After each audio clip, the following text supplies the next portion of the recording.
right. Yo, what's going on, YouTube? Thanks for joining us. It's Wrestle Kingdom week. Wrestle Kingdom 16 just finished. Technically, a couple hours ago. We're on the West Coast. Chris, you're in the Central Time. So let me introduce everybody first before we get started. I'm here with Fight Games, Jeremy Finestone. Hi, Jeremy. Hello. And I'm with the Super Stats man. You probably, if you were listening to Wrestle Kingdom this weekend and you were listening to the English broadcast, you're probably hearing this guy's name quite a bit from Kevin Kelly. This is Sport of Pro Wrestling. This is Chris Samsa. What's up, Chris? Hello. Thanks for having me. Always happy to talk. You had a lot of work to do this weekend. Yeah, I had some work to do. Luckily, there wasn't a New Japan show since Christmas Eve, so I had like 11 days to pull it all together. So got to spread this one out a little bit. This one, not quite like the G1 where I'm firing off emails twice a day. Oh, yeah. Well, were there any standout stats that you picked up before sending in your stuff to Kevin and the gang? I thought one of the more interesting pieces was that so when you go to the Sonata-Okan match and you kind of look at it and you say like, why, right? Just because it's an LIJ United Empire thing. And it was like, well, no, those are the guys who had the most like wins in New Japan all year, like number one and number two. So, when you factor in tag matches, singles matches, the whole shot, like those are the top two guys that won the most. So that I thought was, it fit the reasoning. It gave a reason for that match to exist. So that was kind of the I guess the most obvious like kind of nugget that I pulled together that made sense of something that was seemingly meaningless. Yeah, New Japan, I find, tends to do that where if you're kind of questioning the logic behind it, there usually is some sort of connection between a lot of the matches. A lot of the matches, I remember, I don't know how like in front of the story that people were on this, but TJP and Clark Connors, it's not, they mention it on commentary every now and then, but they consistently, they were mentor-mentee thing, and they had matches, and they had a tag team match, and then they did the heel turn this year with TJP. And if you want to go back and look at how they pieced it together, there's like a logic to it always. So I think that's one of the kind of things that I like as a dork, is finding these little nuggets in the canon where it makes sense, even if it's like minimal, even if you think it might be not so important. It makes it feel important because it's that detailed. It does kind of help the illusion, and it helps you get into it. I also noticed that during that match, Chris, they also mentioned, I think it was Kevin Kelly said it, Sonata had the most matches of anyone on the roster last year. Yeah, it was Sonata, and then I think right behind that was like Evil. So, but yeah, Sonata, actually, I got to go back and look for sure, but a couple years running, he's kind of the Iron Man. He wrestles the most matches. He's on all the shows. He goes on every tour. You rarely see a tour where Sonata's not there. So, and especially when he's being highlighted, which he really wasn't last year. But he was, 133 New Japan matches. And I don't know if that Sonata would have worked anywhere else, but so that's a big piece. And obviously Evil was featured heavily last year, and looks like that's going to continue. Mm-hmm. We'll get to that, I'm sure. Actually, let's get right into the show. We'll start from night one, which feels like kind of a long time ago now. But we started off with the traditional, the New Japan Rambo, the kind of Royal Rumble type pre-show deal that New Japan has been doing for the past couple of years. It's always, some people hate it, but I always kind of have fun watching it because you always see a legend or two, a couple surprises. I mean, Jeremy, what did you think of the Rambo starting off? Any thoughts? So, by the way, the stipulation with this is that once there were 4 wrestlers left in the ring, that means that those 4 would go on to the King of Pro Wrestling 4-way match on night 2 the next day. So, well, I gotta preface that with starting these shows is always a little bit hard to get right in and going. So when I tuned in, I saw SEMA in the ring already, and I was like, okay, there are things happening. We have CIMA in the ring. Now we have Suzuki, Yuji Nagata. Everybody was in there, and I was looking at him like, okay, we had all kind of talked about Suzuki as this likely suspect if it didn't work out in one of the other matches that he might show up. And you know what? It was exactly the right call. He's the right guy to, be in a match like that, get everybody's attention. And it was a fun way to start the show. Chris, what did you think of the Rumble? I keep calling it Rumble. Rambo. John Rambo. Yeah, what did you think? Any thoughts? I do kind of long for the days where the Rambo was entirely meaningless. Because the KOPW stuff, like, it does like add a wrench that is fine. I mean, it's just as fun. But I liked the idea that literally anyone in this ring could win this thing because it truly didn't lead anywhere, right? You didn't get anything for winning the Rambo before. No. There was a 1 year that Cheeseburger was so close to winning. I was actually there. I was there. I remember I forget exactly which one it was, but it was the Wrestle Kingdom where in that Rambo match, Michael Elgin won it. But where I was sitting, I was in the like nosebleeds. Like me and my then girlfriend and all these like younger like salarymen. They just got out of work because it was like 4:30, 5 o'clock when that goes on. Like it's the pre-show match, especially back then. It's all light. And they were pretty loaded already. Like these guys were excited and they were screaming. And these guys were screaming their heads off for Cheeseburger. A lot of the arena was just, they wanted Cheeseburger to win this damn Rambo.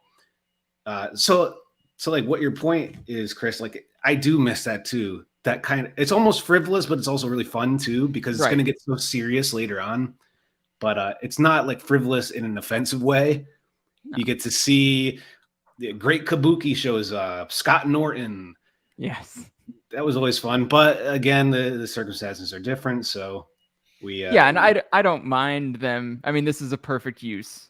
It's a perfect use case for the Rambo, right? If you're not going to do something fun like that, you do something, I guess, fun in the other way. So, but yeah, the final four here, the winners, Chase Owens, Toru Yano, Suzuki, and CIMA. I mean, that's a little bit more interesting than I think a couple of years past or last year, or the other things that they've done with KOPW. So, it did. Just truly adding Suzuki into that mix. And obviously we'll talk about what happens going forward, but adding Suzuki into that mix is something that I've been an advocate for, as I've had conversations about what KOPW could be. So I'm pleased with the ultimate result here. Yeah, Suzuki is somebody who seems like he can handle any situation, whether it's a comedy situation or more serious catch style or whatever. So yeah, that does make, at least in my opinion, feels like it's more relevant, the King of Pro Wrestling thing, than it was last year. Like we mentioned earlier, Ashima, technically a freelancer right now, although he works for the new company. It's called Glate, which we saw across they even showed the name of the company on the Tokyo Dome marquee, which is very interesting. It's a very new company, and him and his Strong Heart fellows, if you remember them, they'll be popping up soon. And I guess, the thing with CIMA is that he's one of those, what's the word? He's not a desperado, but he's always on his own, doing his own thing. He's got his guys with him, but he's not with one company, it seems like. So he's a journeyman. Yeah, exactly. So, and I think when we talk about Noah a little later, I think that plus the integration of Glay and getting Strong Hearts to come in, I think we'll see more of that instead of seeing as much foreign talent as we have in the past, just because of current circumstances. I mean, I think we'll see a less adventurous booking approach than in the past, just because it's hard to get people to come over from overseas. We'll see more domestic based kind of programs and whatnot. So yeah, also the Macho Dragon himself, Tatsumi Fujinami, showed up. New Japan absolute legend, absolute. Awesome. Yeah, very surprising. Any thoughts, comments? He looked pretty, he looks like Fujinami in his 60s. Yeah, he wasn't in there for very long. Yeah. He wasn't in there for very long. He walked in there. You got the vibe. You got the ambiance, feeling the 50 years. And yeah, Chris, what did you think? I think he was integral to the finish, which was cool. So they did involve him without having to throw him over the top rope, which is good. You never like to see the old guy get tossed over. So, but no, it was cool to see him. He looked good. He looked healthy. He's still wearing his 50th anniversary robe. I mean, he can take that all the way as long as he wants to go with it. So even though we're out of his 50th anniversary year, but he looked great. So, and it was cool. Very cool to see him. Yeah, and it's also, speaking of his, it was his 50th year, but it's also now it's January 2022. It's New Japan's 50th year anniversary.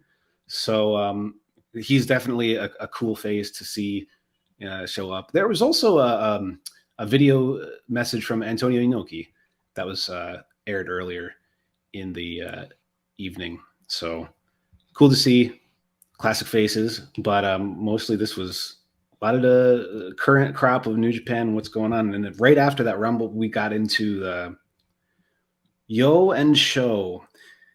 So I have some thoughts on this, but I'd like your thoughts on this first. So who would like to go first on this one? Because now we're going to start talking about House of Torture. This is a touchy topic for quite a few people, quite a few New Japan fans. This was the first House of Torture centric match. Yeah, I'll give the floor to you guys. What do you think? What did you think of this? I'll let Jeremy go first.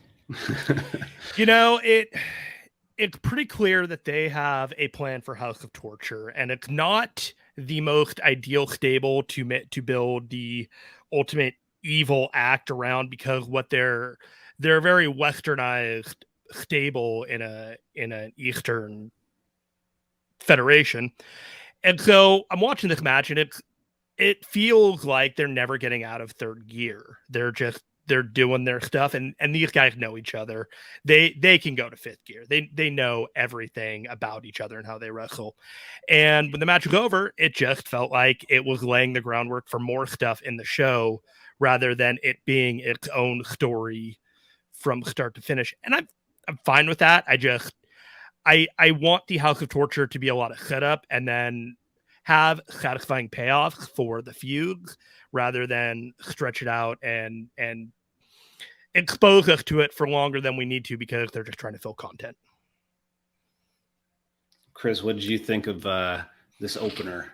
Yeah, I expected it to feel more like a blow-off with a pretty definitive win, and instead we kind of got this kind of a flash pin and then kind of a continuance. So the match as it stood was fine. These are not my two favorite wrestlers, regardless of the House of Torture stuff. I don't know, maybe it's because I watch almost everything. Like, I don't get upset at the House of Torture stuff the way I see online. It's just part of the show now. I know what's coming. I know what's going to happen. And then it's really just a matter of if it gets foiled or if they win, right? Like, but that's classic pro wrestling to me. So that was the case here. But I anticipated this being more of the end of Show and Yo for now, even though I think they're going to end up kind of generational rivals, right? Like, these guys, they came up together. They young lions against each other, tag team for a long time, great success in that space. And then this split. And I thought maybe this was, Wrestle Kingdom. You figure maybe the end of the program, but that doesn't seem to be the case. I think they're going to go back to it again. But these guys can dance, and I am looking forward to seeing what their kind of blow off or final match together in this phase it does look like, because I think that'll be the best they can do. Yeah, when they did the split. I don't know exactly when it was. It was like 6 months ago. like It midway was through the in year. August because I was in Yeah. LA. Oh, okay. Oh, right. Resurgent. Okay. So summertime, they did the split, and Show is kind of reinventing himself as this cartoonish heel. He's like a mini evil. He does the facial expressions. I call him the NXT facial expressions. Very kind of like, I'm not going to try to mimic it, but he's like an actor trying to find his rhythm. He's trying lots of different facial expressions out, but all of that stuff to me kind of, in some ways it takes away from the basic story of that, they split and there was something going on between the two. Like it's hard to buy into like the reason Show turned on Yo is because of the House of Torture stuff. I think I figured it would be more personal, that they wouldn't completely change their character. And I know they can do a really great match. I know both of them are very good. And for some reason, this came off flat in some ways. And it's a shame too, because if you guys watched the junior Best of Super Juniors this year, Yo had a lot of great matches. Yo was really good in that tournament. Yeah, and I mean, it definitely feels like they're trying to bring him back. He's out for a year after the surgery, and then there was the pandemic, which sucks. So there is probably a priority to get him back into the mix. And I think like the Flash win he got over a Show, kind of that. Plus, he was a finalist in the Best of the Super Juniors. He's the real deal too, just like Show was. I think maybe that's part of the logic behind that. But I don't know. It didn't do it for me. It was okay. I mean, if you go into a Wrestle Kingdom and you're thinking like, this is the first match of Wrestle Kingdom, they're going to blow the roof off the doors kind of thing. And then they don't. You've had all these months of seeing this lineup and you're just like, okay, you earmark that match and you think, wow, these guys are going to have a match. And then when you see it and it doesn't live up to that expectation, there's a part of it like, is that on you? Is that on the show? Like, where is it? Somewhere in the middle? And because you've seen these guys, like you said, just rip the match apart, just rip shows apart, steal the show, whatever you want to say, and that just didn't happen here. And maybe they have a date marked in which they're going to blow this all off, and this isn't it. But I just kind of thought it was going to be. I guess we'll have to keep our eyes peeled on what happens between these two. And I think some of what happened in the match we'll talk about it later when we talk about Evil and House of Torture a little more, because I'm sure it has a little more to do with that larger scheme, the larger scheme of things. So, well, yeah. To piggyback off of Jeremy's point, I mean, Wrestle Kingdom 13 opened with Ibushi versus Ospreay, right? So like that's an important spot. Right. And albeit that was the last one night Wrestle Kingdom, we've had 3 in a row of 2 nights, right? So that's a little bit of a different structure, but yeah, you do think you're going to go out there and someone's going to blow the roof off in the first match. Like that's the whole point. Yeah. Get everyone hot. But when there's usually they would do those 4-way junior tag matches, just it was pretty like regular. And I think maybe that was the idea, have exciting junior match, but these two, Show's doing more character stuff. Yeah, it's a story match.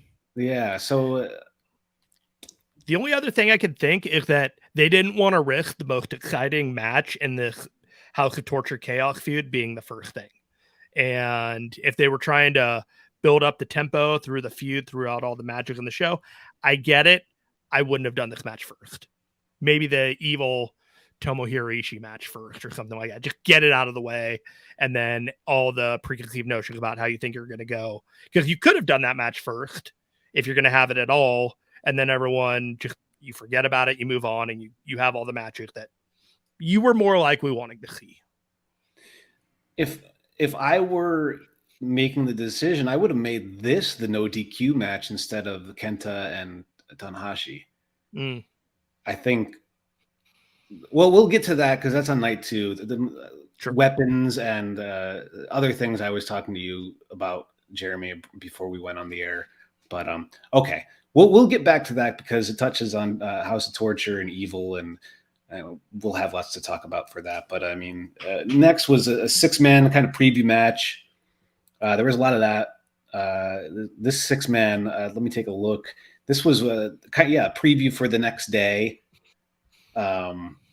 We had it was a Bullet Club. Kenta, El Phantasmo, Taiji Ishimori. They took on the mega coaches, Rocky Romero and Yusuke Taguchi, with Hiroshi Tanahashi. So what happened in the match? We saw Tanahashi lose his cool and saw one of the very few disqualification finishes in New Japan history. There's so much that Red Shoes and the crew let slide, but when Tanahashi does it, high standard. Yeah. Any thoughts on this? Anything special? Laughed. Yeah. I laughed. I got it. I understood it, but it felt like, okay, when are we going to actually watch Wrestle Kingdom? When are we? Right. This all felt like pre-show matches or like a run-up show at this point instead of the actual Wrestle Kingdom. There's not really much else to say. I'm going to give the rest to Chris to kind of talk through his mentality on it. No, yeah, not much more to say about it. I don't know that I don't put too much thought into these types of matches, right? So you see who's in it, you see what the interactions look like, and then you see what the finish is. And at least the finish was interesting, right? So it was something different. So I'll give them that. So, but it was fine. It's just a match on the show. The only thing I had the biggest problem I had, it's not really a problem. It's just hard for me to see or buy that Tanahashi would, of all the people he would get so angry at Kenta and go to town on him with the kendo stick. I feel like, I don't know. It seemed a little bit rushed, this program. Not like it was bad. It's just, I really preferred the match they had in Nagoya somewhat recently, which was just more of a pro wrestling match. I think that match was great. Yeah, I liked it more than the match they'd have the next night, the hardcore match. But we'll talk about the weapons more when we get to that match. But yeah, it was like watching a Cork and Hall match in Tokyo Dome. If you're familiar with New Japan, I mean, yeah, it's got the formula, right? It's got the guys who will face off in the future.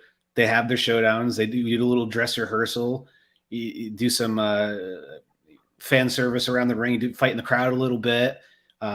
Whatever the finish is, that will maybe be somewhat of an indicator of what we could expect the next night or whenever the blow off is going to be. It's no surprises. If you've never seen it, though, I'm sure it's great. And I'm sure a lot of the casual New Japan fans that were there at Tokyo Dome, like, they're not talking about the product like we are. It's a little more casual. They're reacting to what they're seeing there. And that's, that's it. They're not deconstructing it as deeply as us on High Tension. But okay. But next is really, for me, when the show started to feel like, okay, the show is underway. It was the Katsuyori Shibata return. Oh man! And it was supposed to be a catch wrestling match against. It was announced as X. It was a mystery opponent, and it turned out to be LA Dojo / Noge Dojo trainee Ren Narita, who looks like a mini Katsuyori Shibata himself.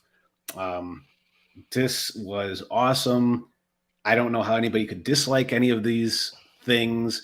The supposed audible that was called by Shibata when he got in the ring. He grabbed the mic, he smashed his head with it a little bit, and he said, essentially, there's one more change to the match. This is like a pro wrestling rules match.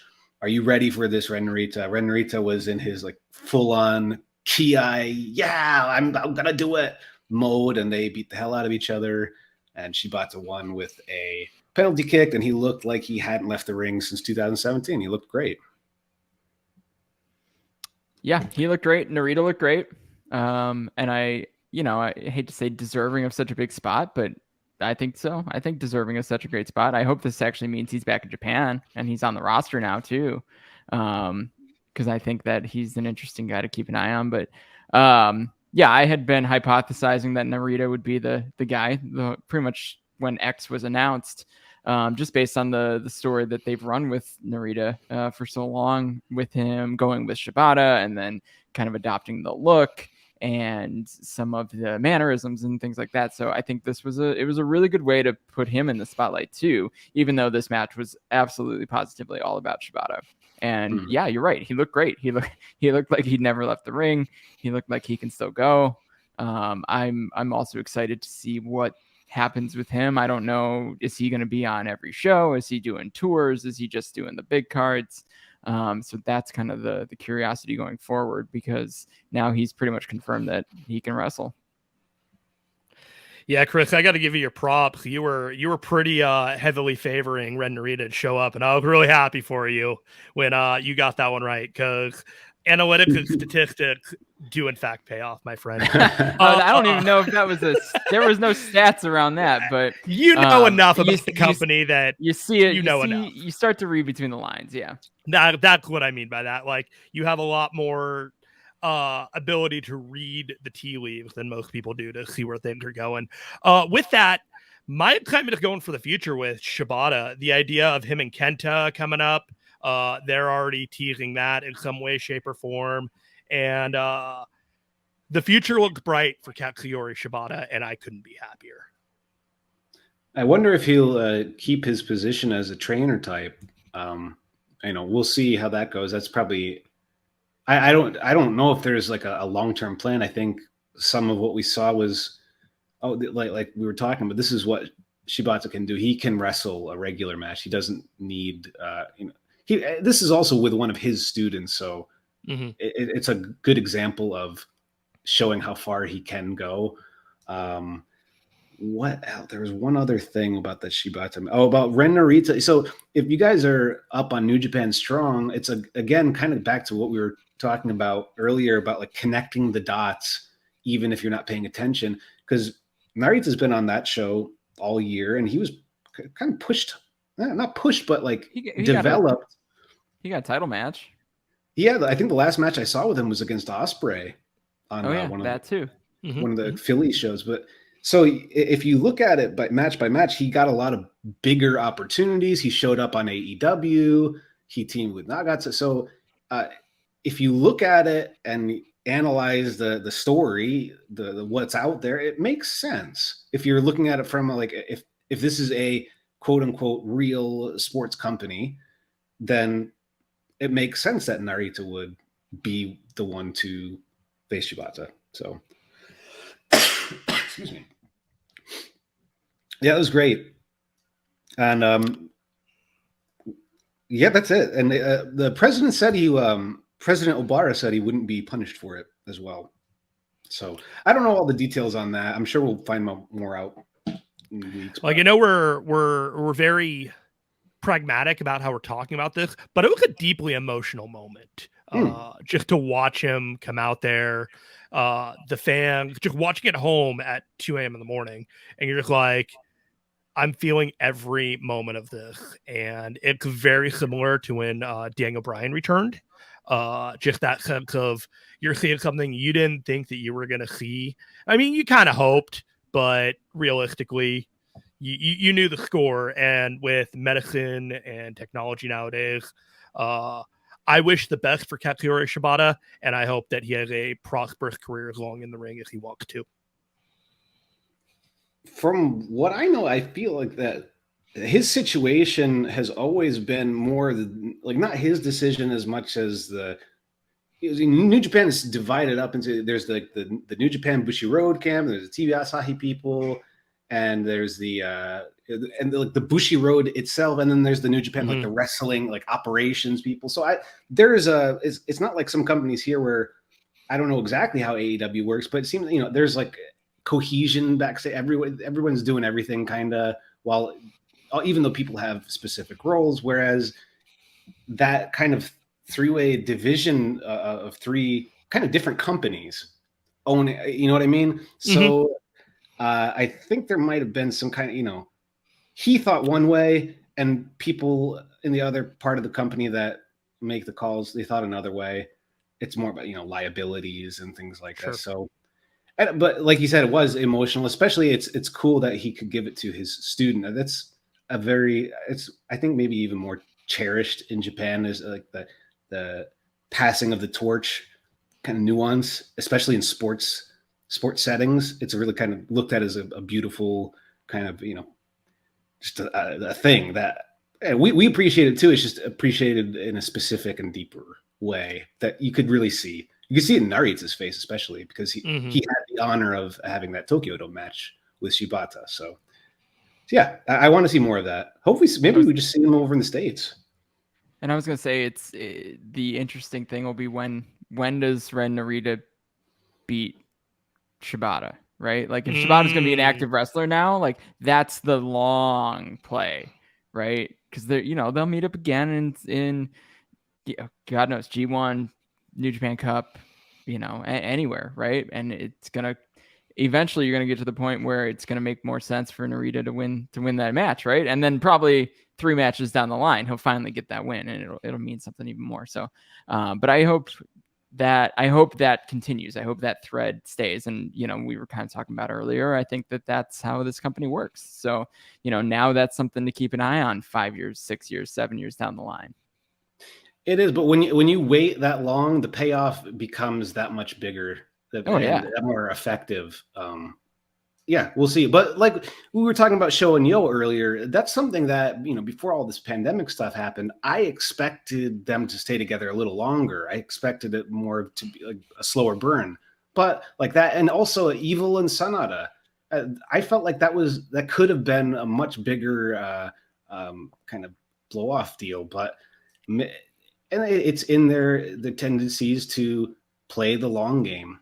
So I think in this case, especially the more traditional sense of it, like the sense of the style and the wrestling, I think we won't see any funny businesses. This will probably be a traditional long-term blow-off. So yeah, we'll see. And it's funny because Narita's not the one from that core group that I expected to be in that position. Sure. When we were watching Shota Umino and Oka, he was part of that too. Wato, Hirai Kawato was his name. Yeah. Mm-hmm. I thought those were the people I thought I'd see before Narita, but good for him. So I think that's pretty much all on that. That was kind of like the halfway point to me. But next, it's like I think they took a break after this and they came back with Tomohiro Ishii and Evil for the Never Championship. And excuse me. Shibata and Narita and Ishii and Evil, those are two polar opposites of like the wrestling scale or spectrum. If Shibata and Narita was traditional, like New Japan, UWF style pro wrestling, Katsuri, Evil and Ishii was a little bit of that at points, but a lot of Evil's greatest hits, I would call it. I mean, within the first minute, I think the ring announcer was just knocked over. Like everything was gotten out of the way. He like rang the bell and then they knocked off the table. Yeah, and it was at a different level too, so he really went flying. Yeah. Okay, so what's the verdict on this? So like we were talking about a little bit earlier, but when we go on stuff like Twitter, social media, see a lot of strong language. I mean, strong as in like a lot of distaste for this match and for House of Torture and the Evil thing. I got to open it up to you guys. What are your just general thoughts on the direction? So, by the way, this ended with Evil winning in a kind of deceitful way. Go figure. No, I mean, there was no. If you've watched New Japan over the past year or so, this was an Evil match. This is how it goes. So, all right, guys, what's the verdict? I mean, from the minute the match ended, I had a one-sentence review of it, and that was this was an Evil match guest starring Ishii, and I was glad when it was over. I was really interested to see what kind of match it was going to be, and I was very deflated a few minutes in, just like you were saying, with the way that the match was going, the way it was designed. As for House of Torture itself, I I understand the role that it has. I understand the purpose of the stable that it's trying to do. You have to create heels that you viscerally dislike in order to get your heroes over. This is that stable. They are doing things that will frustrate New Japan fans, both native and stateside. Everything about it is designed to get a reaction. It is getting a reaction. I don't know if it's the positive reaction for kind of a heel heat, that kind of thing. But I'm willing to see it play out. I don't hate House of Torture. I'm more ambivalent about it. I just understand the role that it has. Chris, how about you? So you said earlier you weren't as soured by this as maybe some other people seem to be. And of course, we're talking about the English speaking world. I can't speak for the New Japan world, New Japan universe or whatever, but yeah, what were your thoughts? Well, I guess I'll spin it positive, kind of, because that's kind of my thing. It takes about 6 minutes for all of the House of Torture stuff to happen, no matter when it happens. And this was only a 12-minute match. So, I mean, you know, it's not like what I will say, and positively going forward, like Evil is involved in a lot going forward because he's involved in the Never 6-man. He holds the Never title, the Never singles title, Never openweight, and then he's kind of now involved in the heavyweight tag thing too. But what I will say about that is like none of those are like top level main event. You don't usually see those main event big shows for New Japan. So if you want to keep the evil stuff to a minimum, or even be able to skip it but still get, main events like we got on these two shows, you can do that, and that's okay. It's not like the primary focus, I guess, of New Japan, though it's clearly they're going to keep going with it.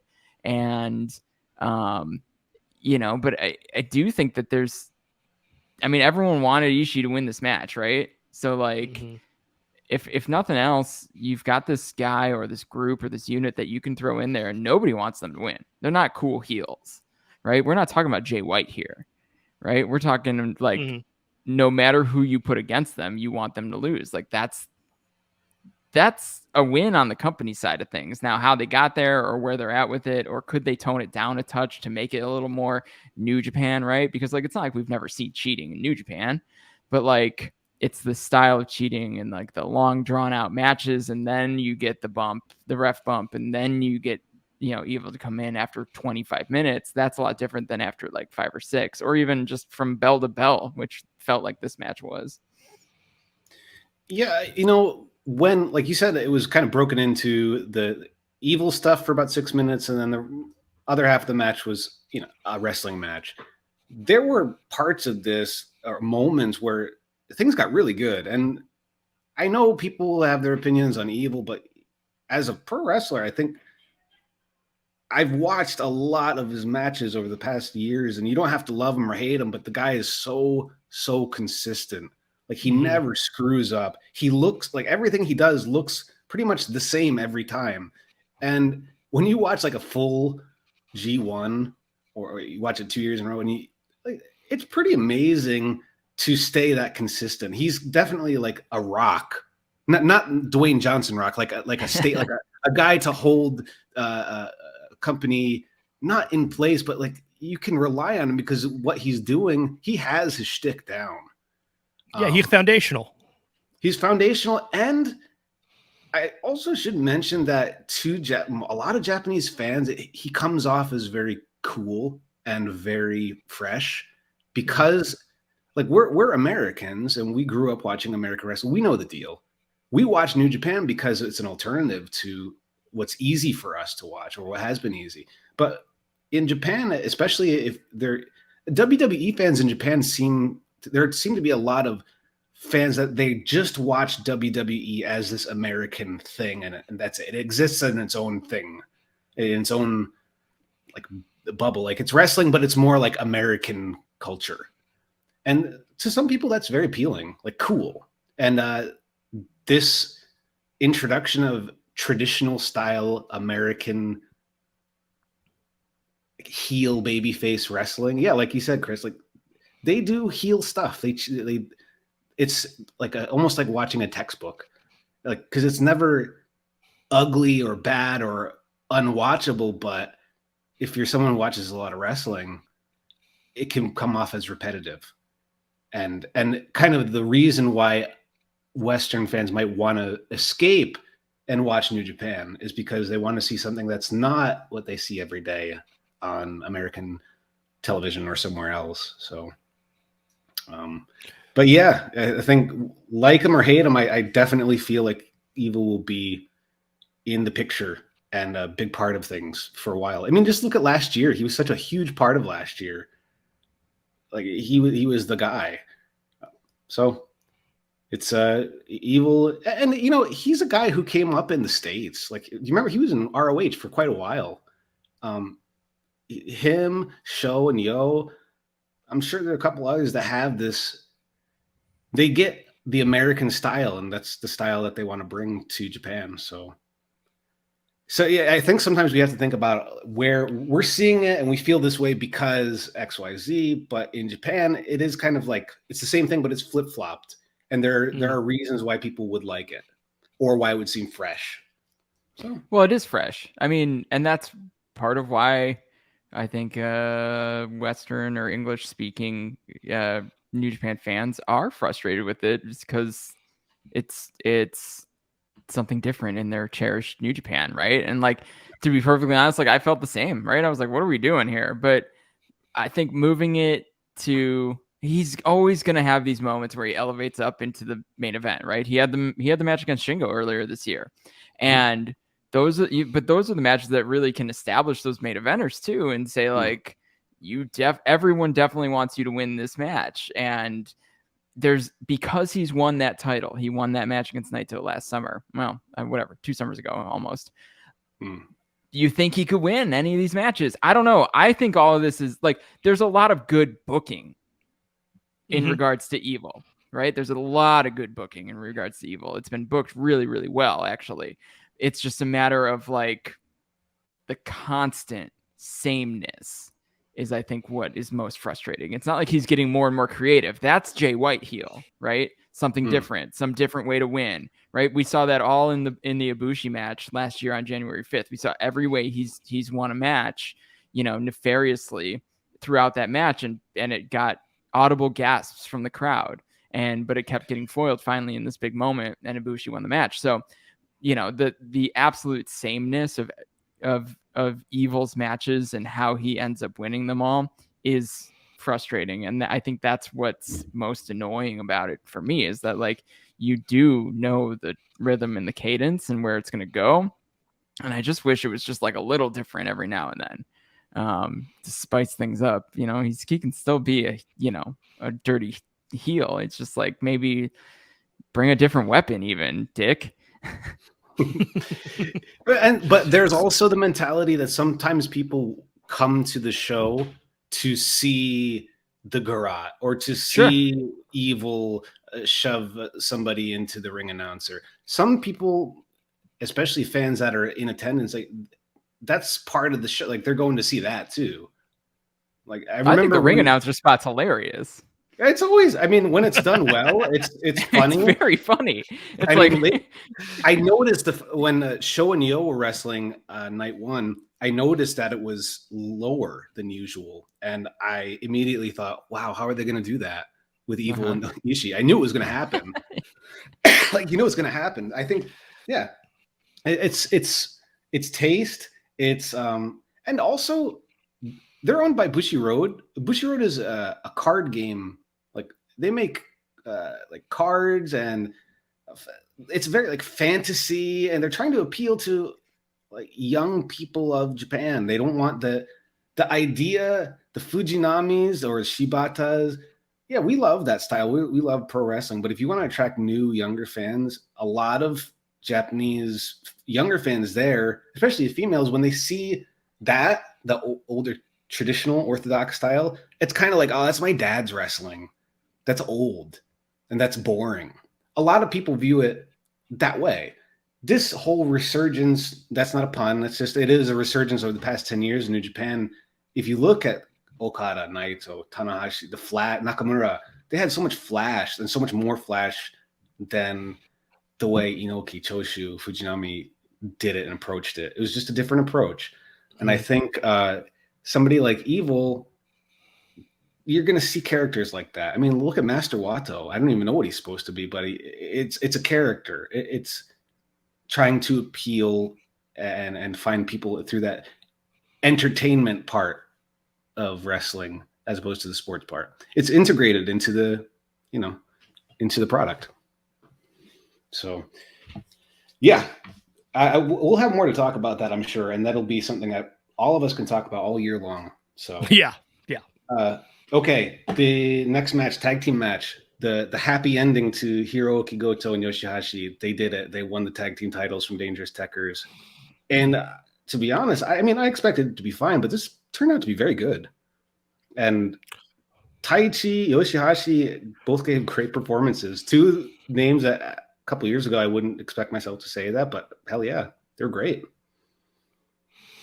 I firmly believe that Taichi has been quietly doing good work and been unfairly maligned for the last couple of years, just off of the reputation of being lazy, and he hasn't been for a long time. It was, to me though, was this Yoshihashi's greatest night of his career? Technically, yeah, this was the first ever big, New Japan title he's won. He's never won one of the top tier titles. This is it. At Wrestle Kingdom, the whole deal. Yeah. He had his moment. This was his moment. I mean, the tag team title used to be almost like a main event title. It's a big deal. It's that the junior title and the tag team title, and not the junior tag or not the 6-man stuff, but the that tag team heavyweight title in the context of New Japan. That hopefully, legitimate. I would say some more. I would say Zack Sabre Jr. is fast and actively looking like more and more of a star every time that I see him. Hiroki Goto is 100% reliable every time that you see him. And Taichi is got to be changing people's minds. And Yoshihashi, good for him, man. He had injuries and treated as if he was an irrelevant and not at the level of these other guys. And that is not what was the result of this match. And they all worked really, really hard. I enjoyed it immensely, more than I thought I would. Chris, you feel the same way? Yeah, I mean, the Yoshihashi story, it kind of, either this or his big win of the Never Six championship at Corkin, like that was huge for him too. Like that whole story was built around him. He beat a team that had Okada on it, like that was a cool moment too, right? But that was a little more inside, I guess, because it was just on these road tours, it was on the Cork and stuff. So this on the big stage, this is huge for Yoshihashi. And to be honest, I think the Dangerous Tekkers tag team run is what elevated or what calmed people's criticisms of Taichi. Because the Dangerous Tekkers run, all the tag stuff they've done has been phenomenal. Just different, and people have their own complaints about it, where everything feels like a tornado tag and things like that. But those matches are fun as hell. So, and they're great. And Zack Sabre Jr. is big star. I think you're right. And this is something great for Goto to do too. So if Goto and Yoshihashi are going to be like the prime or the primary tag team in Chaos, heavyweight tag team in Chaos, that's cool. I think that's good. Right. I think that clears up Bishi to go do, keep dipping his toe in the Never title, or maybe back in the US title picture, right? And obviously Okada's got his thing, and Yo's the junior for now, and Yo and Robbie, I guess, right? So Chaos feels a little more like a unit because there's defined roles, which I think is awesome. And I mean, getting these guys the IWGP tags is good. And honestly, it frees up Taichi and Zack Sabre Jr., who are really good singles wrestlers in their own right. So it's a win-win for me. Yeah, Taichi, ever since moving up to heavyweight, I think he starts to make more sense. And I turned the corner on him, especially. I don't remember exactly when. I think it might have been 2 years ago. It was right when he had just moved up to heavyweight division. I think it was a New Japan Cup match. He had a great match with Naito. I think he has great chemistry with him. But I think the key to understanding Taichi, if you don't speak Japanese, is to think of him as as a Rudo. as a Mexican style heel wrestler, because that's his background. That's a lot of his approach. He, especially when he was a junior, he was just being a heel. And it kind of speaks to the evil topic we were talking about he often incorporated things into his style that aren't typically, you know, the quote unquote Japanese style that we've come to expect. He's not somebody you would think would be trained by Toshiaki Kawada, but he was. Another thing, it's hard to like express it or articulate in just one sentence, but recently, especially when he's on the mic or when he's on commentary, he's a very good and crass, for Japanese, I guess, not really crass, but he's enjoyable. Kind of, I guess I can't compare him to anybody, but maybe like Kevin Steen or somebody like Kevin Owens. Like he has the gift of gab, or like CM Punk. It's something that when you hear them speak and you hear him crack jokes or make fun of people, you go, oh, there's something, there's a smart fellow over there. That's really, I think, elevated his value in Japan. And I think he's always should have been a heavyweight. His style is meant for those big type of matches. And he can go and do the New Japan style match too, as we saw. That match towards the end too. It was intense. They punched the clock hard for sure. And they all went out, Techers especially, they went out as baby faces. Yeah. How could you not like that? They finally shook Yoshihashi's hand, Taichi, and Zack Sabre. It was nice. So that felt earned. It really did. It did. Yeah. That looked like a moment like they turned him face. They turned Taichi face. That I popped. I honestly have been feeling that like it's a slow burn again, but I wouldn't be surprised if he ever turned babyface if they got rid of, you know, the Suzuki-gun thing. I remember, I think it was Okada last year. He had a match against Okada in his hometown in Sapporo, and that crowd was crazy for him. And when he has that dynamic, he can play off those. Like when the crowd is intense, he's one of those types that really feeds off of that. Like at the Tokyo Dome towards the end, he leveled up. His special bar was flashing towards the end. I firmly believe that Taichi's strength lies in tournament matches. He is great in a bracket. For whatever reason, the dramatic tension of a Taichi match, whether he wins or loses within a G1 bracket or the New Japan Cup, usually is one of the more interesting matchups or bracket directions that you'll have whenever you look at it ahead of time.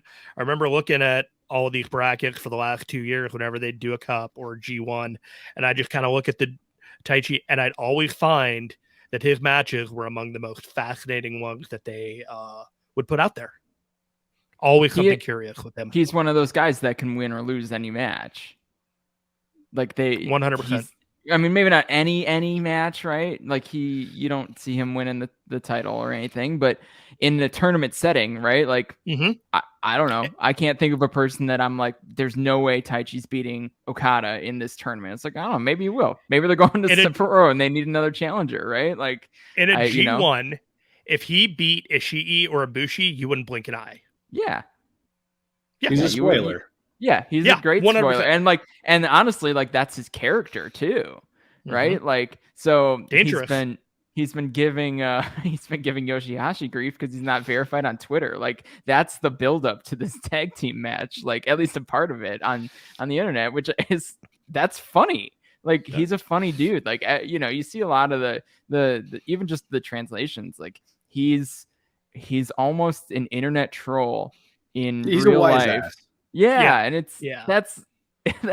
that's Suzuki-gun too, though. They kind of have fallen into this kind of tweener role. Like you could heat them up as heels, you could heat them up as baby faces, and this was one of those moments where they let him go. They let him go full face, I guess, for the time being. But God, they could come out and do something nasty tomorrow, and no one would blink an eye at that either. So what a great role for all of them. That might be the whole stable might be turning face if you kind of pull that thread a little bit. I mean, there's nothing about the stable so far that would make you think that they have to be getting boos from the audience right now. There's a lot of things. Tough to get Taka Michinoku over again, but other than that, I entirely agree. But think about Lance Archer, right? Like Lance Archer is your key guy that's, I guess, still Suzuki-gun and still in the States. And he's got that vibe too, where like you could heat him up against the babyface, you can heat him up against the heel. So it's an important role to fill out a roster for sure. It's not going to take long for a lot of the people of Suzuki-gun to get cheered for what they're doing and what match setups that they're going to be put into. Look at Dookie. Everyone loves Dookie. That's real. People like him a lot.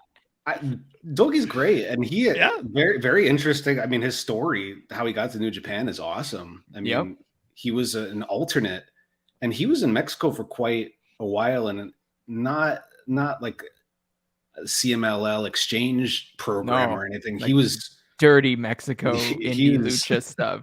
Yeah, and he had been there. Yeah, like there's a handful that are there. Quite a few unknowns, but they posted up, and lucha is a huge part of Japanese pro wrestling now. I mean, look at the next match we have, and we're also talking about Suzuki-gun. We had the rise. Sure. Talk about El Desperado having his moment. I mean, I mean, if it couldn't get any better for him than with this match. This is the first best match of the night, I think. Of course, the Shibata Narita match was great, but this felt like I like when the stakes are in the story and they're clear. And is Desperado the real deal, or is this still going to be Hiromu time bomb time? What'd you guys think of Desperado's custom outfit for the night? Yeah, he looked awesome. All white, and then you've got Hiromu who comes out looking like NXT 2.0. Like, I know, God. I mean, like I always though. I mean, like not that this is anything new for Hiromu, but yeah, he looked very good. He looked ready to win a match in the Tokyo Dome. So he came out and I was like, that's big match gear. Yeah. And but that is part of what you keep an eye out for at Wrestle Kingdom. And and the match delivered. It was a little shorter than I thought it was going to be because they had been teasing these long matches, but I think that's part of the build, right? So, and then they go out and had a Hiromu match more than anything. This was not a limb work match. This was not a long drawn out, not a lot of selling. Like this was a sprint. And, as sprints go, two guys like Desperado and Hiromu can go have a sprint. This put Desperado on the level of, someone like Dragon Lee in the sense of like can hang with Hiromu for sure. And could potentially lead the division if Hiromu ever has to leave it for, heavyweight or injury again, who knows what. But I guess I was a little surprised by the finish, but I think I even said in my roundtable piece for the site, like El Desperado needs to win this match. It was really important to me that El Desperado won this match because they need him in this division. Even if he's this perennial champion or contender, they need another guy at that level to bounce things around with. So, and I was so happy when he won. Yeah, this was the story about this match, and the two guys going into it is like they want this title to main event a Wrestle Kingdom. They feel like they belong at the top of the show, and when they came out for their match, they looked like two guys that were ready to main event a Wrestle Kingdom themselves. Desperado looked fantastic. I love a good bad guy in white. Always have, always will. And Hiromu looked like 2.0 meets Rugrats on Nickelodeon. The color palette, everything about it, the sprint. It was a perfectly placed match on that card going into what was going to be the next match. I don't think it was the best match on the show. I think a number of other shows, if it were on that card, it would probably be the best match of the show. But I am really glad that occasionally they decide that doing a sprint for a championship match is an important idea to set the expectations that a championship match can end at any time, especially a top level match, a top level title like that. But yeah, I really enjoyed it. I thought it was a great match. I thought Hiromu was just going to win. When Desperado did, it felt like the right call. Yeah, and Hiromu is not hurt by this in any way. He's somebody who I don't know he's maybe top 5 or even, I mean, I can't say he's more popular than Naito, Okada, or Tanahashi, but he's in there as one of the top, as far as popularity goes. He's just made. Like he really didn't if you, like you said, Chris, if he won that match, it really wouldn't have done anything for Hiromu, and it probably would have hurt Desperado. And I don't think this hurt Hiromu at all. He won the Best of the Super Juniors, third one. He had a great match, and now he has a new rival. I think that was one of the big highlights of the weekend, I think. Yeah, at this point, I worked some stuff out. I mean, there's a lot of conversation about kind of the bloat of New Japan match lengths over the past couple of years. And at this point, no match on this card. This was the longest match on the card so far, and it was second to last match on the card. Nothing had gone over 16 and a half minutes. So like that, the pacing of this show, I think, was really good for what it was. Now I understand the criticism of the multi-mans opening things up and it not feeling Wrestle Kingdom. Like I get that, but they paced the show really well to really highlight and feature the different types of matches, as well as the main event being special. So, and I think that's where we're headed now. And that was, that when we got to the main event, night one, that was kind of like, okay, we made it through everything where people weren't sure on where they stood, but there's no way to deny that this was already one of the best matches of the year. Shingo Takagi lost the IWGP World Heavyweight Championship to Kazuchika Okada, who came out wearing the Antonio Inoki style Hakama robe thing and the hair, and he had the scarf and everything. He looked like Mr. New Japan, not Captain New Japan, but Mr. New Japan. And Shingo came out. He was wearing his ring boots, the same ring boots from last year, to signify his good luck charm, because he had such a good year last year. So they went into that, and I wasn't surprised. They had a great match. I can't say it was as good as Ospreay and Okada, though, but I'm interested in what you guys think.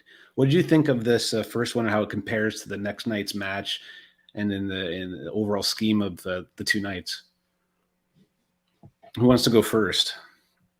Chris, go for it. Yeah, sure. Right. The match was great. I mean, like, I'm not like a match star rating guy, right? I don't. It's not one of those things I do. It's not one of those things I even really pay attention to outside of, I guess I keep an eye. If someone throws one at me, I'm like, all right, that sounds right. Or I'm like, oh, you really like that. But I'm seeing 5 stars thrown around for this match. I'm seeing 5 stars thrown around for the Will match. I think they were completely different matches. I think they both showed an evolution of all 3 characters, or all 3 wrestlers involved. And I think even night to night, you saw Okada grow a little bit, and you saw Ospreay grow via his other matches with Okada, and you saw Shingo really step in as a main eventer for this company that desperately needed him to be a main eventer and carry the company in a way that they would never ask someone like Shingo to do if it weren't for really dire circumstances, right? Really interesting circumstances. And for Shingo to make it all the way to this point and to enter Wrestle Kingdom as the champion, that's huge. And he's a made man too. And no one ever blinked an eye that Shingo was going to be a top star when he came to New Japan, but this proved that he can hang. And when you look at the attendance numbers, and it's so hard to look at attendance numbers right now and think anything about them, right? Except when you see that on January 4th, Shingo versus Okada, as announced, drew almost twice the number of people as January 5th.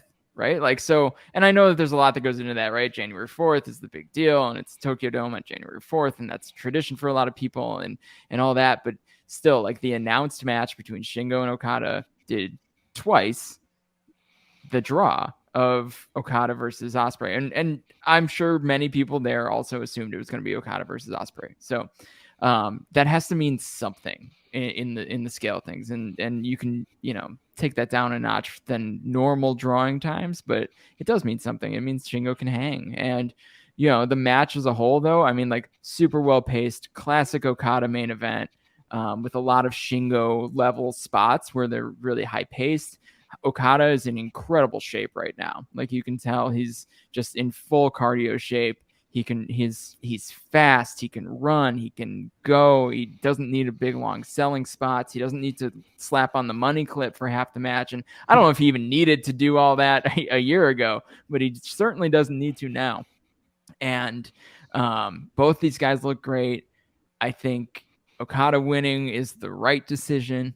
But I think Shingo came out of it looking like gold. And I don't know where he falls back in the card, right? So it's really hard to say. He doesn't have an immediate direction, but this was a phenomenal match. It was the best match these guys could do in whatever 35 minutes or so.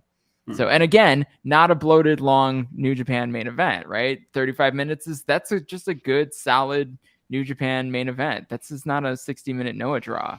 So it was good. But when it ended, I was a little bit like, we could have kept going. Like, I felt like I could take more of that, and that's a good thing, I think. You know, I'm going to touch on a lot of the same things that Chris did, but last year was Shingo's year, and going into the year, nobody was going to be able to predict that for a number of reasons. That Shingo wasn't on the radar as the top guy. He was penciled in as a guy at the top, and by the opportunity, by the circumstances, by the tragedies of last year, there he was. And I would argue that in their match in the summertime, Okada rose to Takagi's level in that match, because Takagi was the one carrying that match.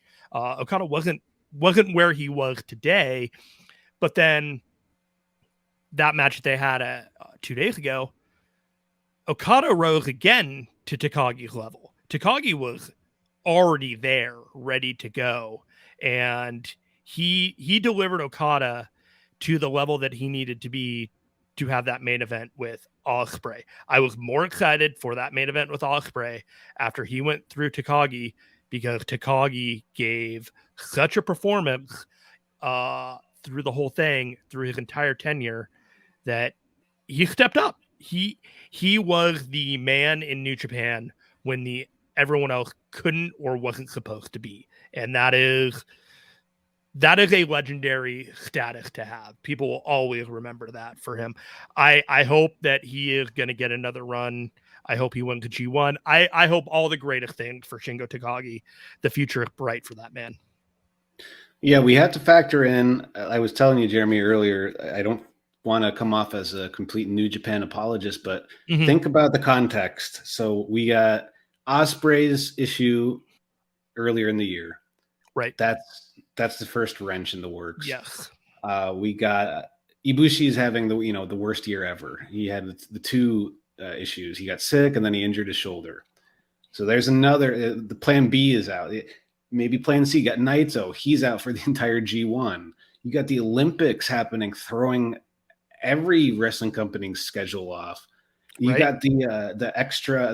In May there was another lockdown right before the Olympics.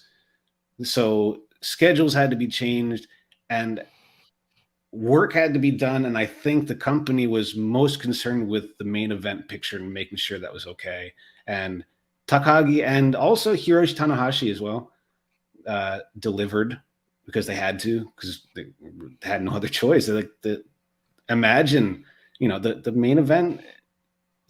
And this is a company that plans things out far in advance. So when this stuff happens, things are, you need people to be there to carry the load. And he carried the load, Takagi, until the end of the year. And now it's Okada's time, for sure. Because at the end of this match, I also noticed that it felt very definitive. There was no question that Okada won.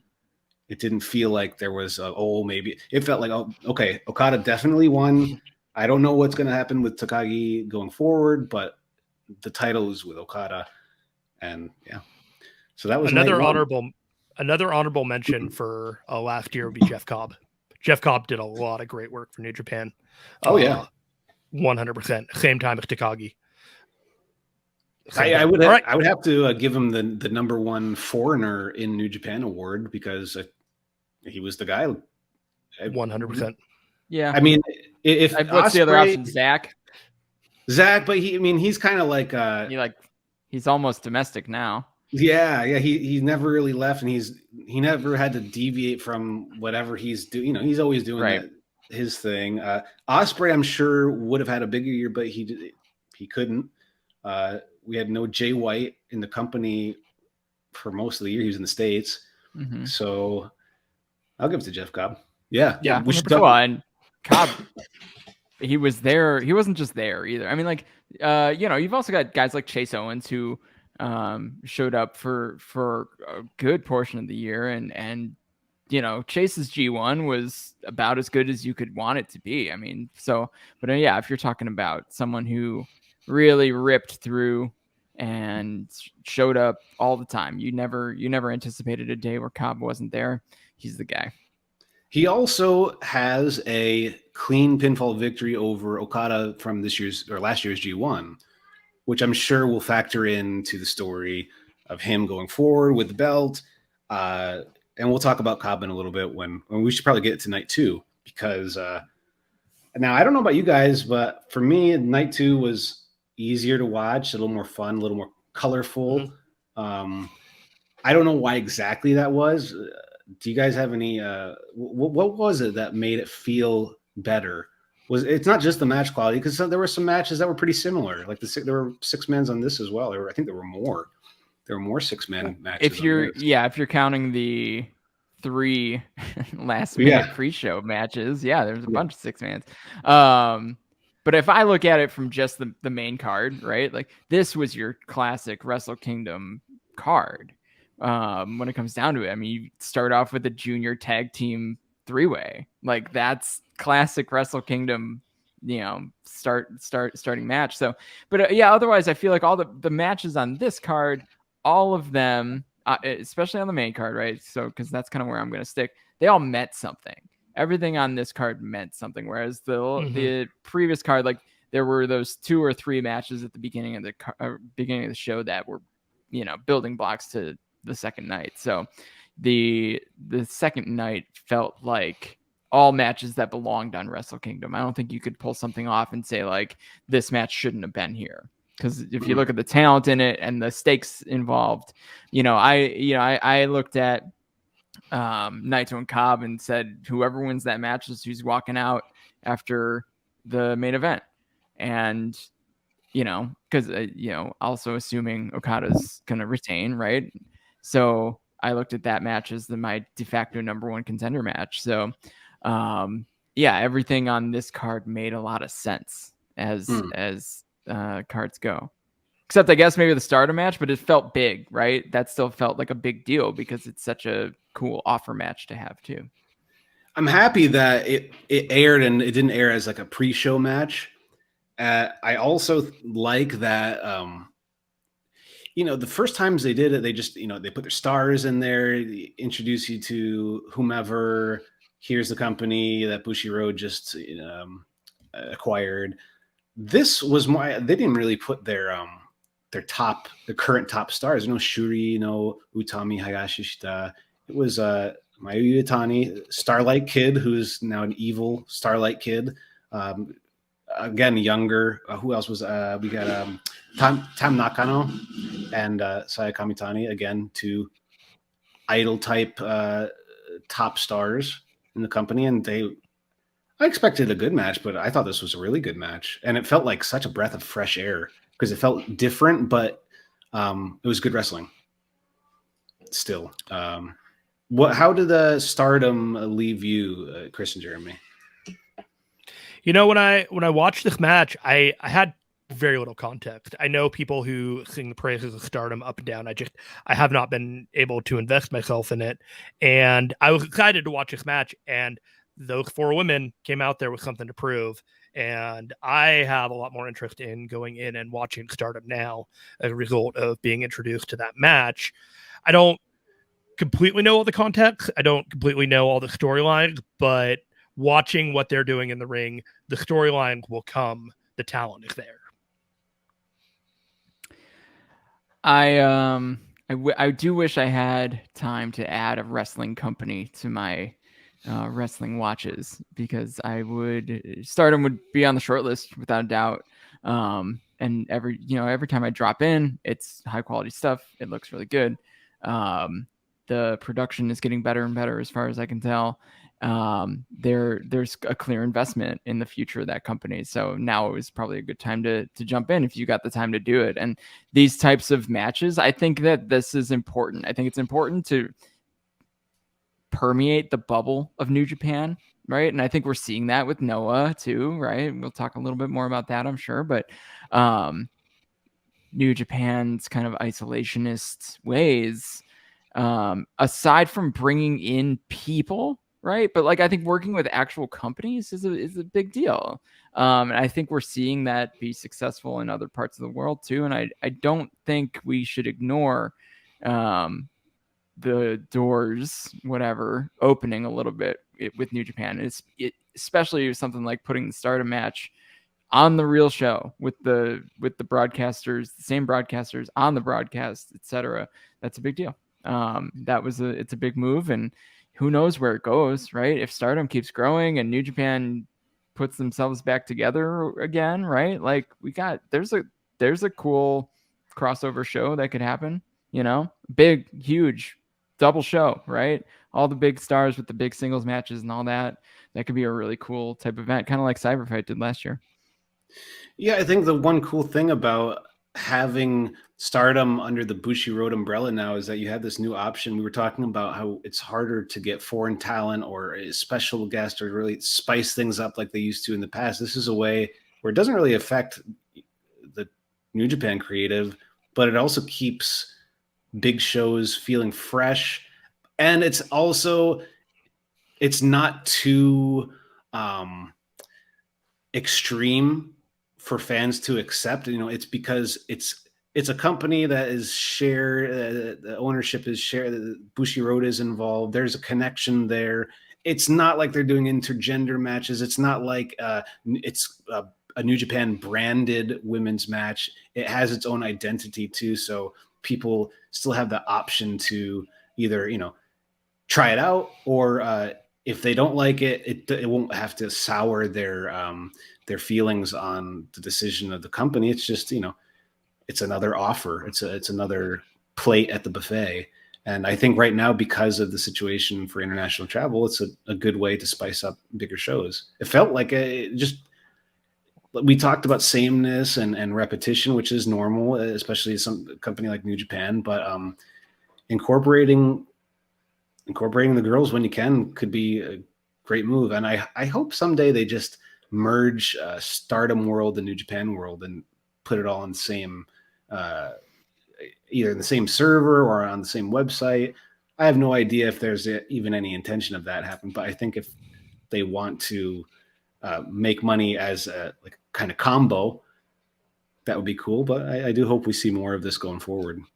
I'm sure they see what Cyberfight has been able to do with their kind of umbrella, and you got to wonder if that's been successful. I mean, clearly it's been successful, right? Even just the growth of Noah again seems to be pretty solid. So yeah, I'm hopeful for that too, in the sense of, because I think that would introduce both sides to different products, and if nothing else, the big shows would be a little bit more available. And if they want to keep going back to kind of the pay-per-view like they do with some of the Stardom shows, and that now they're doing with this New Japan Noah show, which is a New Japan production. So they didn't have to do it this way. They could have just held on to it on New Japan World. I think that's fine too. I think there's fans that are open to that as well. So yeah, but yeah, the match as it stood was fun, felt fresh, and it didn't inspire me to immediately run out and like I got to watch more of this stuff, but like it makes it a little more approachable when it's something that you've kind of seen a little bit and you're like, oh, it's just good wrestling, which I think it's awesome. Yeah, we'll see. I mean, I think New Japan will have a big hand in kind of getting eyeballs on the Stardom product, but I think Stardom hits it in a different way overseas than it does in Japan. I think women's wrestling is still it's not viewed like it was. Whereas here, I think fans are way, way more not just accepting, but interested in women's wrestling or having just less traditional style looks and styles of matches. Yeah, we'll see. I don't know. But it's one of those things we have to keep looking at, I guess, as the company grows and expands. But it does feel, like guys like Milano Collection and Nagata, they're helping train the Stardom girls ever since they were brought under the Bushiroad umbrella. Like there's kind of there's a Liger is sometimes involved too, just training and sharing resources. So I think that definitely, I definitely think that it's affected the product. Not only just like the production, you said, Chris, like the production is a lot better than it's ever been before, but also the quality of wrestling. I went to a Stardom show about probably 3 years ago now. It was a completely different roster, and it wasn't as focused on the in-ring aspect. It was, some of it was there, but it was a lot looser than it is now. So there's definitely the Bushiroad acquisition has definitely improved it, at least in the eyes, at least my eyes, in the eyes of regular fans. And I think this setup will help bring in more people, more eyes, and we'll see how Joshi Wrestling will be viewed in the future going forward. I think Stardom has that flag. They're in charge of that. So, before I forget, so the King of Pro Wrestling match was next, but there was some news that was announced on night one, and it was announced on night two as well. But New Japan will be back on AXS TV starting this month, I believe. Yeah. Yeah, starting on January 20th, they'll start to play classic episodes, and then I think beginning of March, they start to air newly produced content. So yeah, that's awesome. And in a kind of a block with Impact, which I think is going to help both companies, right? Like, so, and there's a clear relationship there too, I think. And that was big news because I think the AXS show was really important to New Japan and people getting eyes on the product as it happened. So very cool announcement. It happened quickly. Yeah, I'm curious as to why they just didn't do this when Impact got onto AXS in the first place, because I don't know the details of what happened and whatever, but I just feel like they're going to be tied together anyway. I mean, last year Impact had a ton of New Japan talent on their shows. I mean, wouldn't it be better to have that show on the channel too, so you can brand and promote the crossover even more easily? But hey, if it works out, then cool. And maybe it helps Impact, it gets eyes on Impact too. I'm sure it'll, go both ways. When you say new content, Chris, do you mean like content shot for that show, or content that will air in Japan or on New Japan World that will also air on AXS? The second one. So okay, yeah. So just more up to date. It's not gonna be like the Roku show where it's like correct, where it's half a year behind. 18 years or 18 years, 18 months behind. The cool thing about the Roku show is that there is stuff that streams in much higher quality video. Oh my gosh, yeah. Like I see that and I'm just like, why can't I get this over New Japan World? But I mean, I get it. There's some stuff, but yeah, the first time I watched anything on the Roku show, I was like, this looks great. Like, yeah, the first time I watched it too, man, I even go back to rewatch matches just to have the capacity. I want to have the ability to watch a match in such high definition. Even the stream on New Japan World, it's, a stream is a stream. Sometimes it's great. Not everyone can be DAZN, but it's if I recommend anybody, if you want to kill some time, go on if you have Roku, check the show out. It's well produced. It looks great. It's just old. That's the only thing. Yeah, We've you've probably seen it. seen the matches. Yeah, but it really does. It does make a difference. It looks crisp and yeah, it's cool. It's very cool. Yeah. So then the AXS show will be similar to what they had been doing with AXS previously, which was not necessarily like day of content, though they did that for a little while, but it'll be relatively current. That newish matches that are going up. So I think if they did it in March, it would make sense that they just started plugging Wrestle Kingdom hour chunks throughout the first 8 weeks of. Yeah, that wouldn't surprise me at all. And they can be selective with the card that they decide to show too, right? So yeah, but I think even so they try to get even closer to current. Depending on what they've got going on. So I know that deal was written into Kevin Kelly's new contract, like that he was going to have some TV responsibilities, and it I know that he had said on Super J-Cast that it kind of perked him up to think like, oh, there's something happening, and I think everyone truly found out about it shortly thereafter. I wonder if they'll choose to do any like live productions like they did on AXS in the past, like the Long Beach shows. Right. Like those are huge. I mean, that really sparked a lot more interest than ever in New Japan. I remember around those times, not before the Cow Palace show, like the first Long Beach show, it was so new, even though it was only a couple of years ago, but it's like live Japanese pro wrestling on American time, on live television. 20 years ago, if you told me that, it's just so ridiculous sounding. But that's how it is. And then that's the reason that the G1 show was in Dallas, was that relationship with AXS, and they aired that live on AXS too. So, I think just having that relationship or rebuilding that relationship, and maybe you see some crossover with a company like Impact. When you think about maybe doing a big event that New Japan's trying to do crossover big events with dream matches and things like that, maybe that's the United States partner that we see, which I'm sure a lot of people will be disappointed with because they want it to be the other one. But sometimes that's right. Well, since there's no ROH, ROH is pivoting or whatever they're doing now, but it's the nature of the relationship has to change, I'm assuming, because they're doing something different. And New Japan always stayed very loyal to ROH, so they were even very loyal, always using the talent up and like always using the whoever. New Japan Strong always had at least one or two people from ROH on it every time, especially when it started out. So it's okay, yeah, that makes sense. So they need a new ally, like a primary ally, and I think you'll still see stuff with you could still see stuff with ROH in their new form, but I think they're past the point in America where they need one singular company that they work with, right? And I think them opening things back up with Impact is long term going to end up being a really important move for New Japan.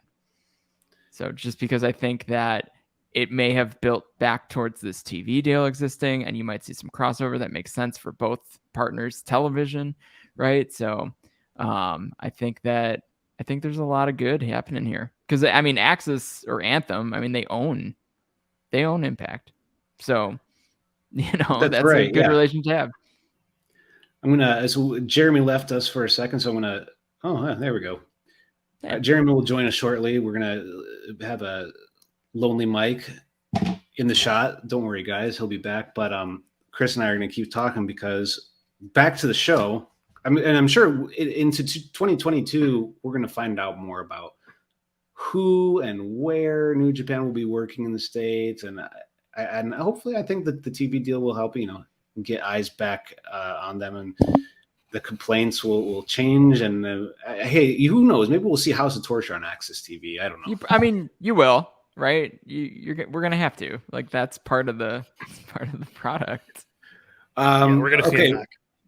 So we're gonna go back to what may be considered frivolous. I don't know. King of Pro Wrestling match, the match itself. So we had Chase Owens, Minoru Suzuki, Shima, and who's the last one? Bad Luck Fale? Who was in the Yano? Yano, of course. How could I? Okay, it's his thing. How could I forget? Yeah, I don't have anything to say on this. Actually, for the next couple matches, I don't. I like the idea that they're setting up something different over the next year with Suzuki doing the King of Pro Wrestling. It's gonna, I don't want to say legitimize it, but treat it with a little more seriousness in eyes of fans that will associate Suzuki with something cool as opposed to Yano and Chase Owens, which is a very, very distinct flag to tell you it is not an important thing to care about. I feel like now it is different.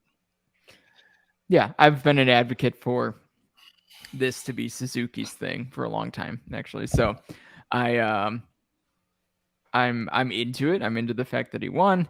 I like that Shima was in the match because I think that that's different too, right? And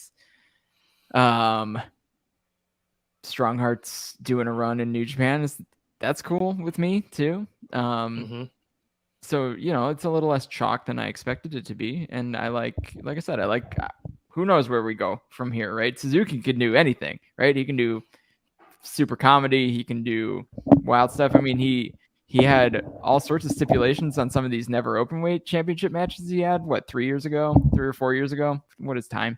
You know, with the bull rope and the hair match with Goto and all that. So I think that we could see some cool stuff. And, you know, why not? At least it's different. And I feel like I've said that about a lot of different stuff, but it's a different path forward that isn't, you know, Yano. Give Yano something else to do. He's capable too. Send him to the States. He'll have fun. Yes. He'll sell tickets and he can do what Suzuki did, which is the same match every night. Yeah, have everybody complain with him and the best friends. It'll be great. And the blow off will be Yano and Orange Cassidy. I mean, someone should put that on television. Let's be honest. I'm sure we already got the chaos bits in there anyway. Yeah. I'm sure that'll happen. I might pass. I don't know. But one quick thing I thought was, I don't know how relevant it is, but in Japanese, Minoru Suzuki, his nickname, he's often called Osama, like King Osama. I remember when he had a feud with Naito a couple years ago, Naito would mockingly call him that, like, oh, the King. So this King title has lightly been associated with Suzuki. So, of course, the King is the King of pro wrestling. So maybe there's a little wordplay too. But everything fits nicely into the slots that they were booked for. So, yeah, the King of Pro Wrestling match happened. It was probably, less schlock, less Toru Yano. That's cool. But we also had the Never Six Man. Any reactions or anything that we haven't discussed before? Because I feel like I don't have any new opinions on this. It was fine. I was waiting for the rest of the matches, the rest of the card. You know when you're playing one of those games and parts of an image are slowly being unrevealed and you kind of get a bigger idea of what is happening. By the time this match was over and you saw the Yo match, the Evil match, the Dangerous Tekkers match, and then this match, and you finally saw where that they were going with it, you got the House of Torture with some titles, you got Chaos with the tag titles. You're like, okay, there's a plan. They have an idea. I can respect it. Doesn't have to take up all the time in the world. Let's go with it. I respected that. Yeah. What did you think of this one, Chris? Yeah, no new thoughts. It's a shame that we're back to this with the Never Six-Man Championships because they had such a good run with the Chaos Trio that had them before. But now they're kind of bundled back with the two-man tags, which does make some sense, to be perfectly honest. You know, and I tweeted earlier kind of the directions going forward for New Japan, right? And I've gotten a lot of quote tweets. I'm almost getting ratioed, as the kids say, about Evil in 3 different, title programs, which is essentially the case at this point because he's going after the IWGP tags. He's holding both Never titles. So he's involved in all 3 of those. And to me, it's really just this Chaos versus House of Torture feud. and those titles just happen to be involved, right? So that's just one big program. So it's actually better than Evil just like matriculating with all the other groups and getting involved with LIJ or United Empire or whatever they're up to. He's strictly in a program with Chaos, and they just happen to have a bunch of different titles, which means they'll be on a lot of different shows, but they're going to be on those shows anyway. You may as well add something to them with the stakes. So, yeah, the match was a match. They're going for a lot of titles, but Chris, you know what title he's not going for? Not the big one. There you go. Oh, not actually, truly not either of the big ones. No, because I think the US is the other big title, and obviously, like, there's so many people that love New Japan right now and love what the Never Openweight Championship has brought to New Japan over the past 4 or 5 years, right?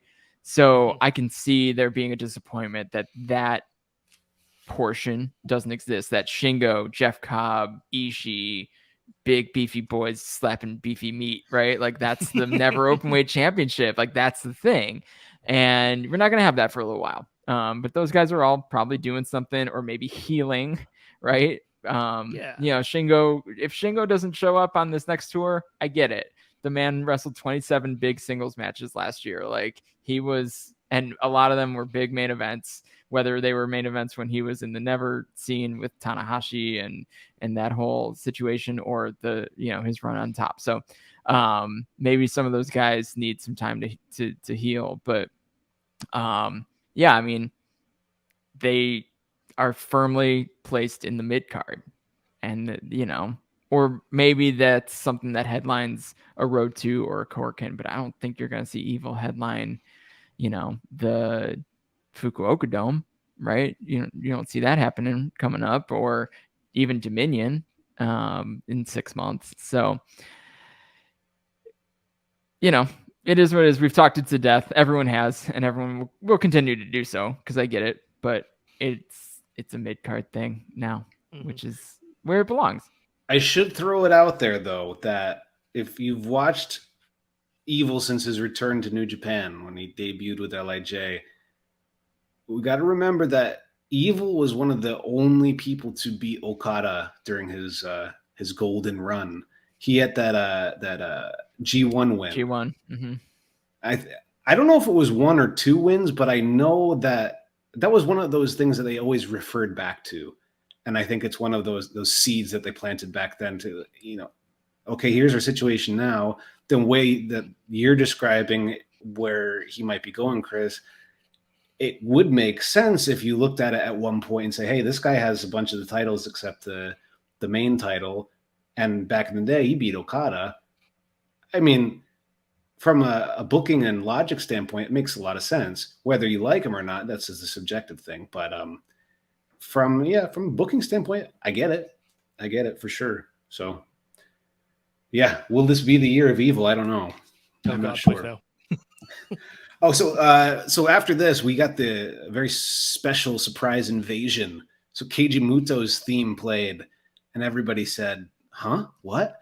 And the entire Noah roster, who had just done a show at Corkin Hall across the road, not the road, in the plaza, they all showed up, and they showed up in the ring. Keiji Muto's taking selfies. LIJ came out to kind of protect New Japan's honor, but basically what we saw, they all lined up in the ring. Kaito Kiyomiya, one of their top stars, top aces, said he's ready for taking on New Japan this weekend on the 8th. It was formal, whatever, fine, good. And then Keno of the Congo unit in Noah grabbed the mic and cut a great promo. This guy is, if you're not familiar with him, you should familiarize yourself with him before Saturday if you're going to watch. He's the best. He's great. And he cut a great promo on New Japan and how he doesn't like the fans, and then they're going to prove that they're the best company in the world, et cetera, et cetera. There was also I think this is a kayfabe thing, but there was also some interview where Okada said something where he described the Noah guys as like that style of wrestling. That's like they're at like high school level compared to us. Kind of competitive comparison, and Kano took that very personally, And that's one of those things where I don't know if this is going to be a one-off show or maybe a way to do some back and forth between Noah and New Japan. I don't know. So basically, it was just a preview. We didn't see much. It was cool. It looked cool on the camera, but yeah, that was to pump up the show this weekend, which is a pay-per-view show, kind of like a Noah versus New Japan card. So it was a good introduction. It was kind of surprised too. Again, it felt like something that wouldn't have. It wasn't on the night one show, and it felt like such a surprise. It just felt so different from anything we'd seen so far. So, do you guys plan on watching the show this weekend? Yeah. Yeah. How about I got you, a lot Jeremy? going on, but Yeah, I'm going to try and catch it on the week after when it heads to New Japan. That's itself. right. So it will air on New Japan World the week after it airs, but it'll be a pay-per-view the kind of that night. So you have to purchase it. You could Abima TV. But yeah, we'll have more to talk about when things happen. But it was it's something cool and new. Very curious about what this is going to be, exactly the tone, the tenor, the tag matches, and now that the card is over and seeing Tanahashi and Okada both as champions on our side and the tag together is curious. And I don't know the context, so I'm just gonna wait with bated breath and see what we're gonna get out of it. I feel like we're gonna see Muto and Okada. That's when they do the interviews, Muto has dropped his name a couple times in that kind of vague but not vague way. So maybe March at Budokan, I don't know. What this interaction did do, though, for me is, I mean, I had thought the Okada-Tanahashi match was going to end up as the main event because Okada was going to walk in as champion, likely. But this interaction led me to believe that the LIJ Congo, is that the matchup, right? The LIJ match was going to be the main event instead. Whatever Shingo was. Yeah, wherever Shingo is felt like the spotlight of the angle. With him not being the champion, it gives him an opportunity to take a few more chances if they wanted to. Yeah, so we'll see. True. So that's exciting. It's new and it's different. And it's a jolt to the status quo in New Japan that some people seem to be sick of. But hey, we'll see. I'm excited for that particularly. Mm-hmm. And I was really impressed. They had a Budokan show on January 1st. That was very good. Very good. The last 4 or 5 matches I was really impressed with. So yeah, that's a really good show to jump in on too. The English broadcasters there do a really good job. Yeah, it does a lot of the heavy lifting. You don't have to do as much. Having the English there is just, it's so much easier to get into because there's so much more context to know, especially in a Japanese match. It just makes it more palatable and enjoyable, that much richer. Okay, so that's Saturday. Let's go into the final kind of the last 3 matches. So first we talked about it earlier with Sanada and Great Okan, and what I thought was a really good match. I thought it was I mean, for what it is, if you just like the pure, there's something very pure about the match, the pro wrestling in it itself. Sanada is very good. He's just the conundrum with Sanada. I don't know. He's one of those guys that you would think can and should be headlining a company, but hey, he like you said, Chris, he's Iron Man. He could do anything with whoever you put him with, and he's much more popular he's just wildly popular in Japan. He never stopped being popular in Japan. He's still a big star, but I wonder if will he go solo? Do you guys think he goes solo this year or eventually? He has to, right? What's left to do? I guess tag with the tag run with Naito was good, but Naito's not going to be a tag guy forever, right? He can dip his toe in there, but unless they're going to unless they're going to drop Shingo there, but Shingo's a made man too. I mean, like Sonata's going to show up in a spot where he's going to get a main event. They're going to do Okada Sonata again during this title reign. Like I'll call that right now. They're going to get there somehow because they love that match. They love that match in Japan. They love that match in the office. They've gone back and it's usually good. It's usually really good.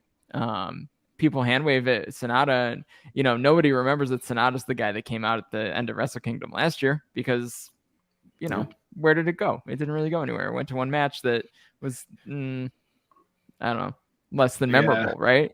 So, but I remember some of those Sonata Okada matches for sure. So I think it's a good bet to think they're gonna heat up Sonata maybe through the New Japan Cup, and we'll see him go solo here. And as for this match, I wanted this match to be a little bit more Okan versus Zack Sabre Jr. style, or Sonata versus Zack Sabre Jr. style. I wanted to see a little more of that grappling wrestling stuff, and they didn't do that. I kind of expected that to be how they were going to differentiate, but it was still good, really soundly worked. Again, either of these guys could have won this match, but when Great Okan lost, I did have the thought that we're going to do this United Empire can't win at Wrestle Kingdom thing again. And lo and behold, that's how it went. Go ahead, Jeremy. The only thing I was going to add, I don't have much to add with the match itself, but Sonata is the one guy in New Japan where I'm concerned that they might have missed the window on him to maximize his star power. I don't know, but I just feel like he had the G1 finals a couple of years ago. He's been the guy to come out after Wrestle Kingdom. I think he might have actually won a New Japan Cup, if not like go to the finals. He is the guy. Yeah, there you go. Like he has had these big moments, and then when are you going to go all the way with him? They don't. And for me, I thought he was the guy that they were going to get behind a couple of years ago. And I don't know if it's a general consensus, but ever since then, I've never quite looked at him at that same level as the others, like Okada, Ibushi, even Evil in a way. Like Evil has surpassed him in terms of perception in the company, not necessarily talent in the ring. So I would love to see Sonata reclaim that position in the company and be one of those foundational pieces that they're continuing to build the company, because it can't always be Okada, it can't always be Ibushi and Naito and Shingo. There's going to be other guys, and they've trusted that they've given him these opportunities, but are they going to go all the way with him? Because that'll be the difference between being considered Okada level in the future or maybe a Ishii level in the future. And there's nothing wrong with being an Ishii level, but there are two different tiers when you were talking about those two guys.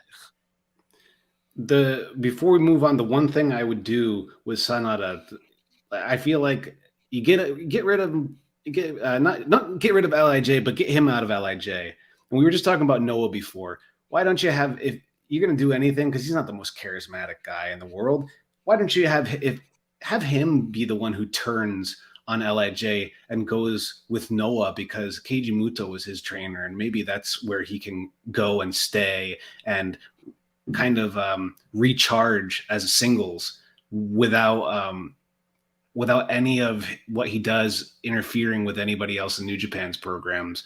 While it keeps him strong, it also keeps him far away, but not too far away. Because if this relationship is happening, I mean, why not? Or somewhere like the States. Even New Japan Strong or something. I don't know. How many times has a wrestler gone away for a little while and they just come back looking just fresh by the time apart? Yeah, sometimes. Yeah, it's a huge tool in the toolkit, though.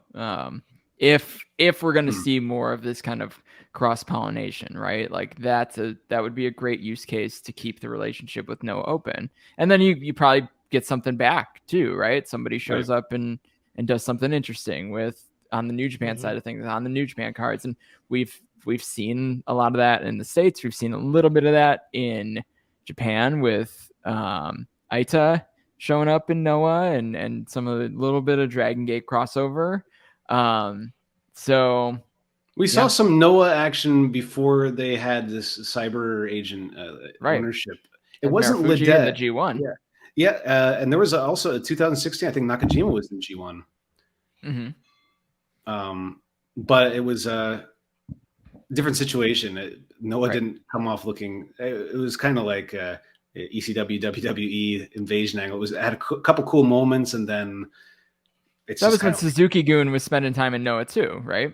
Yeah, Yeah. they kind of moved there. They were there, yeah. Yeah, I think Suzuki was champion. Yeah, they were regulars, and that's why Kanemaru came to New Japan finally. That's right. He was a Noah guy from day one. Yep. And now he's just the heel master, whiskey master. But okay, so to last two matches on this massive double day. Well, card. three. We had Cobb, Sanada Cobb and Naito.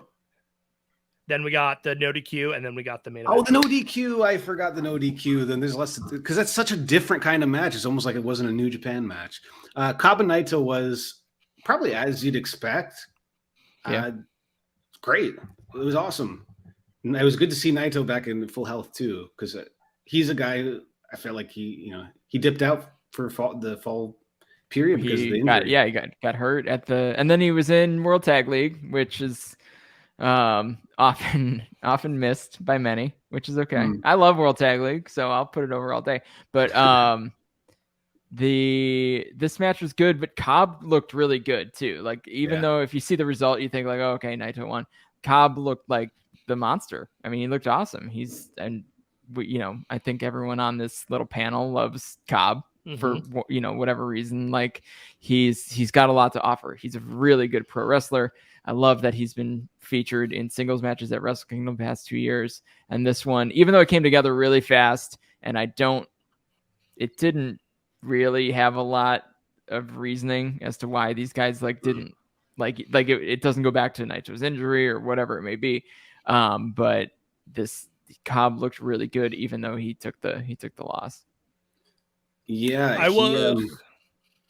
Sorry, go ahead. Okay, I was disappointed that Cobb lost, but if you're going to tell me that Cobb lost to Naito at Wrestle Kingdom in a potential match of the night, how can you be mad at that? He looked great. He looked like the star. When he lost, I was like, didn't do anything bad for him. He's exactly the same guy before the match is after the match, and he's going to be just as fearsome going into the future. And future's bright for the guy. The match was better than I thought it was going to be. A lot of credit to Naito as well. He always seems to deliver in a big match. Thumbs up. Naito did look healthy here, which is good. I think you kind of alluded to that. He looked like looked like Naito. He looked like he could continue to go. Yeah. I liked the basically quick or easy story they did where Naito had to chop Cobb down at the knee. It was basically Naito sticking to his strategy, and it broke Cobb down, and he gave up the loss. I think that's why he came off as still pretty strong, but Naito brought a strategy, found a weakness, and exploited it for the match. And yeah, there wasn't much to it. Outmaneuvered by a veteran. Yeah, there wasn't much to it. Much more than that. Yeah, they look great. They look great. There just needs to be more story, and I'm sure that'll happen down the road. Now that Naito's healthy, Cobb's there, drenched in the baby oil or whatever. It looks like Part of the reason for me, I think this match existed was just to put Cobb in a high profile match with Naito. Hey, look, put him in there. If Ibushi was there, maybe he was going to be in that match. Who knows? But it was just one of those, give Cobb a big high-profile match. This guy is a monster, and they have big plans for him in the future. Yeah. I forgot what I was going to say. Sorry. It must not be, it must not be important. Okay. The last two matches. We had the no DQ match. So we had the Kenta US champion versus Hiroshi Tanahashi going hardcore Tanahashi. This had maybe the biggest ladder that I've ever seen in a match ever. Why would you use that was a ladder? That was a wild ladder. It was shiny. It looked like it was built for this match. I don't know what you would use it for. I feel like at that point you'd just be using a lift because it was just outrageously high. We're going to get dessert first right here because the match ended with the very, very high fly flow, very high off this ladder. The highest fly flow. Highest fly flow indeed. And it looked brutal. Kenta's face looked like a mess after the match was over. But I wanted to mention that first because I felt like that the whole end sequence, the beginning of the match was just kind of maybe unnecessary overkill lead up to that. And these are two guys that I'd rather just watch them wrestle. I don't need the weapon stuff. I've seen enough of that throughout my life that, you know, it's cool. That said, it was, you know, fun-ish. Not fun, but like I like watching Kenta. I like New Japan Kenta. I like the recent Noah Kenta a lot more, but I do like this new post WWE Kenta New Japan. What were your takes on this hardcore match, and especially in the placement of it? I mean, was it overkill? I think the placement's more about where they see this title. Mm-hmm. Because I think that in the absence of the Intercontinental, I think for a little while there, a lot of people thought Never was going to step into that role because they put it on Jay White, and Jay White's been a top guy for a long time. But I think this is your number 2 singles title in New Japan.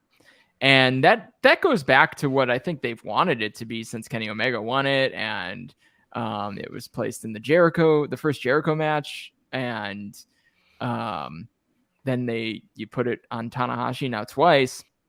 He's a guy that you put a title on that you want to establish. So Moxley too. Moxley, obviously huge deal to hold that title.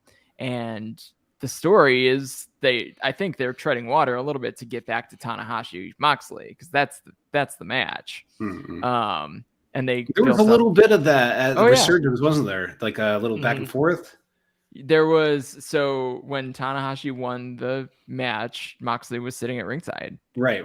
And he did one of those, like, he like acknowledged it and walked away. Right. And it's like, okay, we're getting that. We're going to get that match. Right.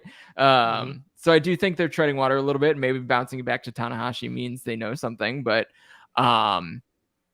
this was it was a plunder, right? It was everything you could ever imagine it to be. And then the finish was good. I mean, like, that huge ladder, the setup of that huge ladder, the highest fly flow, like if nothing else, that was the spot that they built towards. And like, that was the structure of the match. They were building towards that one moment.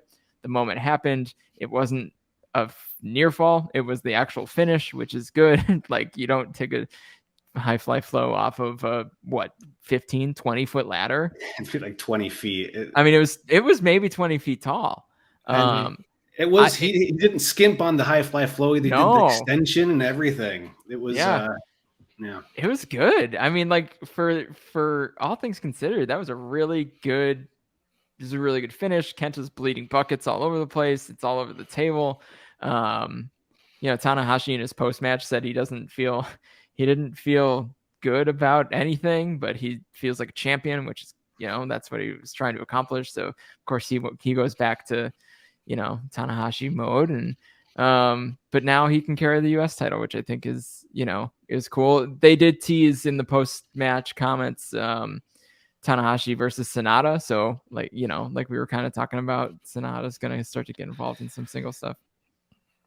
I kind of thought when I was watching this match that everything seemed very mapped out and planned with the hardcore items, which is something that you don't see as much when you're stateside. Everything seemed very deliberate.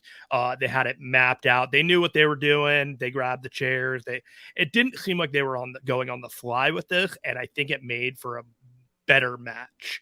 The only other move that I want to give a shout out to in this thing was the Falcon Arrow that I wanted to say that too. Gave Tanahashi, because those tables do not look like American tables. Those tables look brutal. They look like they hurt, and they look like they'll make you cry if you go through them.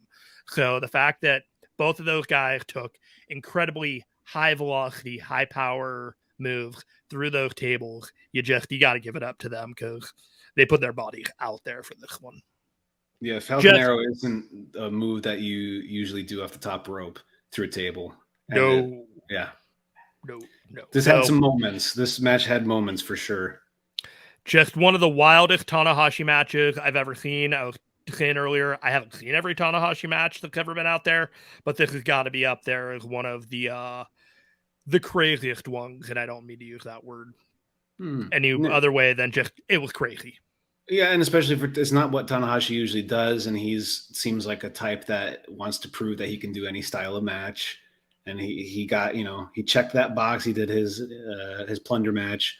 I'm kind of starting to feel for Kento now. I'm thinking about it after that, plus the Noah match earlier in the week. Yeah, he needs a couple nights off. Poor guy. He needs to go to sleep.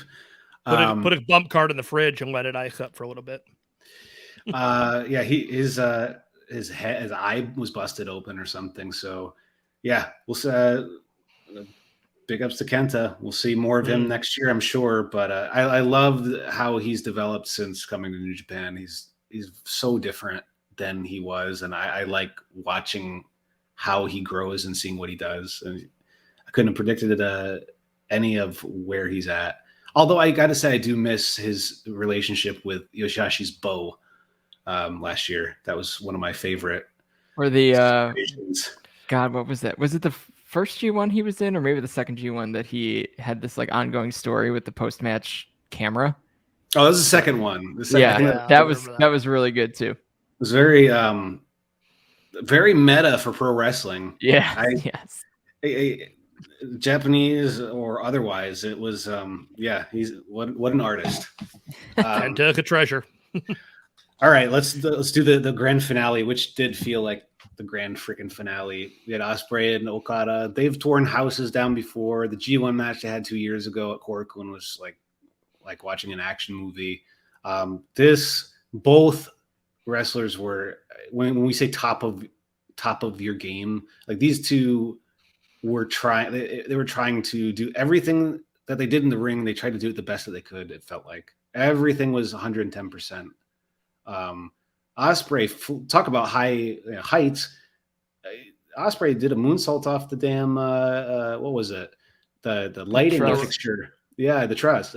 He did something similar a couple of years ago, right? And it was in the four-way match. Yeah, in the four-way, the junior four-way, he did the same thing.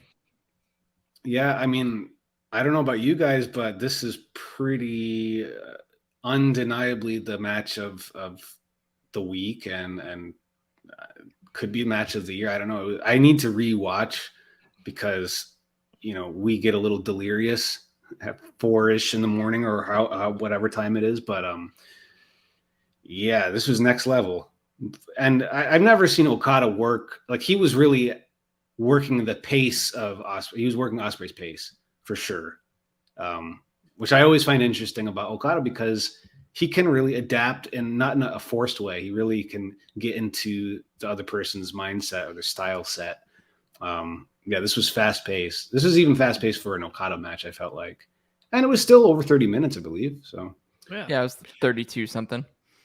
Yeah. What are your takeaways from this? Not just on the match itself, but going forward. How do you feel about Ospreay? Where does he fit into the picture going forward? What were your initial thoughts after you caught the match, guys? Chris, how about you? Go ahead, Chris. Yeah, sure. Ospreay looked great, even though we haven't seen him in a New Japan ring in, however long since May, right? So he looked really good. He's still clearly at the top of his game, and he had done plenty of great matches, both stateside as well as in the UK. He's been busy for sure. So that was my first major takeaway. Second major takeaway was that Ospreay has adapted his style, but can still tap into some of that junior style stuff, which I think makes him a perfect opponent for Okada, especially when it comes to things like reversals or getting into different spots, different positions that, some of the more heavyweight guys aren't going to do. So that was awesome. I think a couple of surprising spots, like Okada doing someone else's move. Okada gave Ospreay a Stormbreaker. And I thought that was great. Interesting. Yeah, it looked really good. It looked the same. It looked, yeah. It was perfectly executed. I thought that, you know, a lot of people will do the Rainmaker, right? A lot of people just they're gonna do the Rainmaker as part of their, you know, shtick to get heat. But Okada doing a move that is so uniquely Will Ospreay's, right? The Stormbreaker. That was cool. And I thought that was actually kind of a hat tip towards Ospreay as someone who's going to continue to be important, but has been important to New Japan so far. So that was one of those moments that I kind of notched in my brain, as well as when Will finally kicked out of a Rainmaker. And not that is sacrilege or super different for anything in New Japan, but Will's never done it. Will's always eaten one Rainmaker and lost. And that kind of stuff usually factors in heavily. Right. If you can't beat somebody or you can't kick out of their finisher, that will be the thread or the story going into like a match a year from then or something. So right. And they protect the Rainmaker too. No, not many people. They really protect certain people's moves. Like the one-winged Angel was so protected. Yeah, even still. Rainmaker, the big match, it'll get a kick out, especially if it's like after a sequence and it's not like the built-up Rainmaker, right? But Ospreay kicked out of a real deal, you know, ripcord Rainmaker, which was, I think that was a big deal. So, you know, beyond that, like those were the moments, I guess, that I thought were really important. You know, I think the story continues to be and will continue to be, Will Ospreay needs to beat Kazuchika Okada in the Tokyo Dome, like in a main event. Like this is the new Naito story, right? And it's with Okada again, which is cool because Okada's the reason Will's here. So, but I think that's gonna be and maybe Will's gonna pull a win at Edion Arena or something, or Corkin for the G1, but it's still gonna be that one at the Tokyo Dome that he can't get. Right. And now we've done it 2 years in a row and he's lost 2 years in a row. So like now I think it's got to be in this building that big win happens. Yeah. You know, Okada and Ospreay have taken over as the longest running, most important storyline throughout all of New Japan. It's superseded everything else. It's been going on 4 or 5 years at this point. From the point that he's come into Chaos, now that they've had their main event match, this is hardly the last time that they're ever going to see each other. I think Samsa's right on the money that they're going to have another match, and Ospreay is going to have this big win one day because, you know, you don't perform like that. You don't be that level of talent and not become just the mega star that everyone wants to cheer for you one day. So this was one of my favorite Wrestle Kingdom main events. Probably, I enjoyed it more than any of the Ibushi Naito main events in the last couple of years. Jay White. This one if you watched all the Ospreay Okada matches, you would likely identify moments in each one in which they made a callback into this match too. It is that kind of special situational match that they're not just building up for a year. They're not just building up for 2 years. This was thousands of days in the making. 10 matches throughout 4 years. Junior heavyweight champion versus heavyweight champion, G1 matches, everything across the board. And it felt the weight of it. I thoroughly enjoyed it. I don't care what the star rating was, but it was probably one of the best matches I'm going to see this year. Probably one of the best matches of last year, if you wanted to classify it into that one as the chapter break for New Japan in 2021. Everything across the board. I have a lot of good things and very little bad to say about it. Maybe the only thing is I'm not sure the Ospreay moonsault was necessary after the high five flow off the ladder the match before. I'm glad he's okay, but if you took that out, I think my feelings on the match would be exactly the same. I quickly want to bring up Ospreay getting the star treatment with his intro. He had this big kind of intro song, like this whole video production thing. He came off like a star, like a big deal. So, and I think that level of investment in putting him in this match and all that, like Ospreay was also really clear in his post-match that he's quote unquote back in New Japan, and he's not going anywhere, and he's going to be here for a long time. And he felt really good that he had kicked out of that Rainmaker. He wishes he could have won, obviously, but he was clear that like this is his home promotion. This is the place that he's going to do his work. So for anyone who had any questions, like he was at the opposite of Jay White last year after his January 5th loss, which got the world a buzz that Jay White was on the move, which is a great promo in its right too. I mean, it's a memorable promo, which is different for New Japan, to be honest. So he's still there. People were watching. I can't believe people bid on it though, because I just thought it was a great promo. I mean, it was obvious he's not leaving. This guy he's like a 5-year he's like New Japan dojo train. He's the first 4 in he's their baby boy. It's like, and it was clearly in character. It's like, I mean, it was very in character. But his character is cool heel. So he's kind of real guy.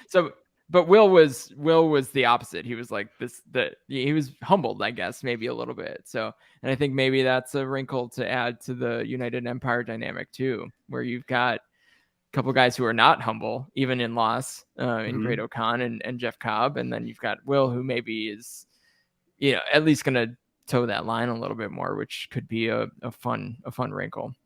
And it's clear, we didn't mention before, but when Ospreay was in the 6-man on the night before, they did this gimmick where he came in his Versace robe and he sat in a chair and he didn't want to break a sweat before his match with whomever it may be the next night. That was the story. So he was clearly being Mr. Cocky, Mr. Arrogant. He's got his perm, Brillo pad thing going on there. He's got his new look.